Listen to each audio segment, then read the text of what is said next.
नमस्कार, Madhuri stitch art चॅनेलमध्ये तुमचं खूप खूप स्वागत आहे।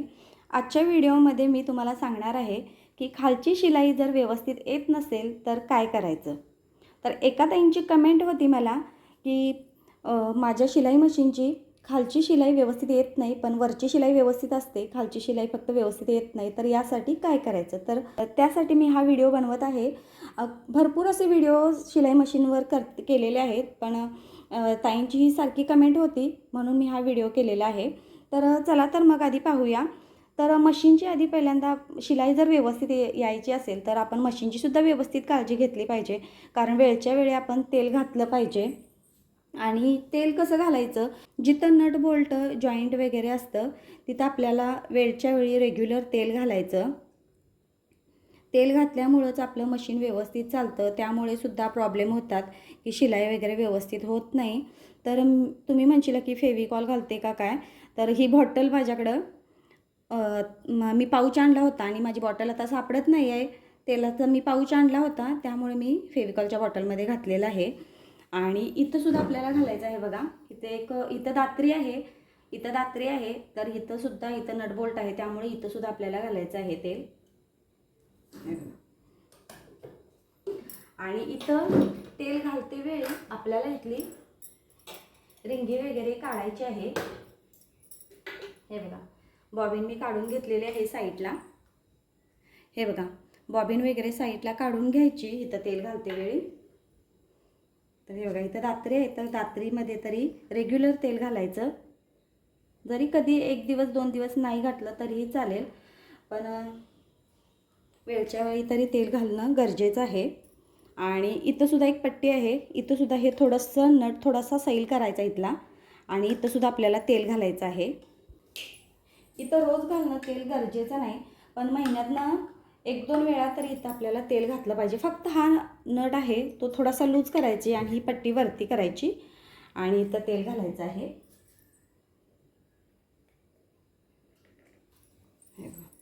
इथं सुद्धा मी तेल घातलेलं आहे आणि नट अजून टाईट करून घ्यायचा।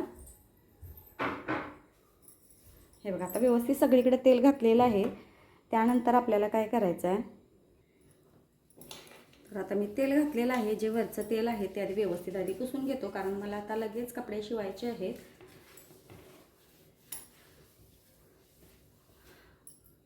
आणि आपण म्हणतो ना, खालची शिलाई व्यवस्थित येत नाही, वरची शिलाई फक्त व्यवस्थित येते। आणि आपण बॉबिन वगैरे चेक करतो आणि रिंगीसुद्धा पाहतो, पण खालच्या बॉबिनमध्ये काहीच प्रॉब्लेम नसते। खालची ज्या वेळेला शिलाई व्यवस्थित येत नाही त्यावेळी वरतीच काहीतरी प्रॉब्लेम असतो। तर इथं बघा, आधी मशीनची माझ्या शिलाई कशी येते ते तुम्हाला आधी मी दाखवते। हे बॉबिनसुद्धा घातलेलं आहे आणि हा एक कपडा घेतलेला आहे, यावरती पाहूया शिलाई कशी येते बघा।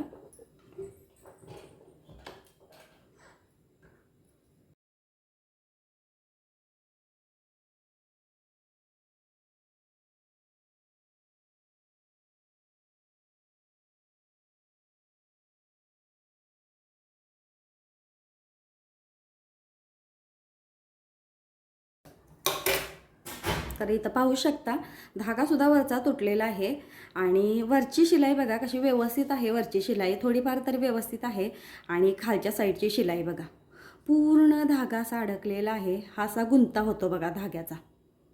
हे बघा, सैलसुद्धा आहे आणि पूर्ण धाग्याचा गुंता आहे, तर खालची शिलाई अशी व्यवस्थित येत नाही।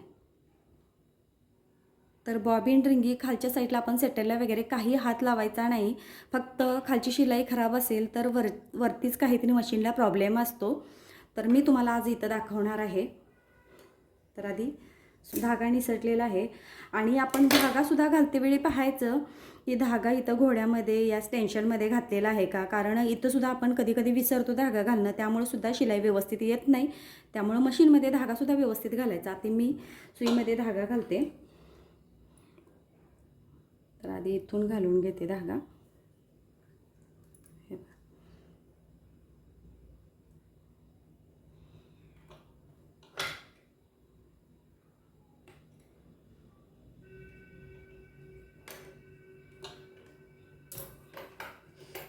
आणि तुम्हाला रिंगीसुद्धा दाखवते बघा. हे बघा, रिंगीतील धागासुद्धा बघा किती व्यवस्थित धागा आहे, अजिबात सैल नाही आहे धागा.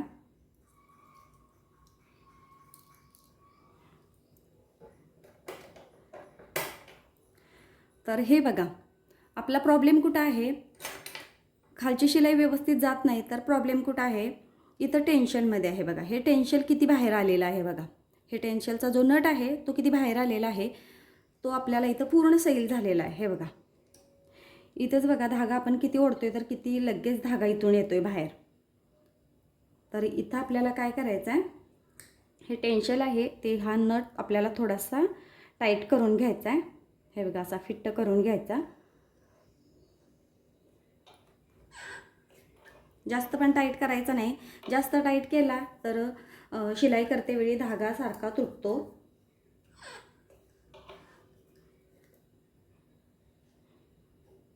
जास्त टाईट केल्यानं धागा तुटतो, त्यामुळे मी बरोबर असा धागा केलेला आहे. तर आता पाहूया इथं टेन्शनमध्ये, टेन्शन तर व्यवस्थित मी इथं नट बसवलेला आहे. आणि आता आपण शिलाई करून एकदा पाहूया. हे बघा, याच शिलाईच्या साईडला मी दुसरी शिलाई करून घेणार आहे.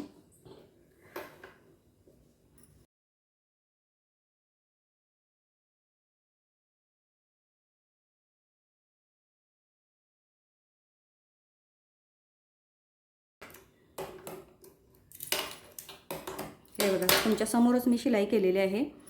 ही आहे वरची शिलाई, ही आहे खालची शिलाई. हे बघा, ही आहे खालची शिलाई ही. तर बघा किती फरक आहे बघा. थोडंसं जरी टेन्शन आपलं लूज असेल तर शिलाई ही अशी होते. फक्त थोडासाच प्रॉब्लेम होता, काही जास्त काही नव्हता. थोडासा प्रॉब्लेम जरी असला तर मशीनमध्ये हे अशी बिघाड होतात. तर हा व्हिडिओ तुम्हाला कसा वाटला नक्की कमेंट करून सांगा. आणि जर असेच तुमचे काही छोटे मोठे शिलाई मशीनचे प्रॉब्लेम असतील तर कमेंटमध्ये तुम्ही सांगू शकता. त्याद्वारे मी असेच व्हिडिओ घेऊन येईन तुमच्यासाठी. आणि हा व्हिडिओ तुम्ही कुठून पाहताय नक्की कमेंट करून सांगा. धन्यवाद.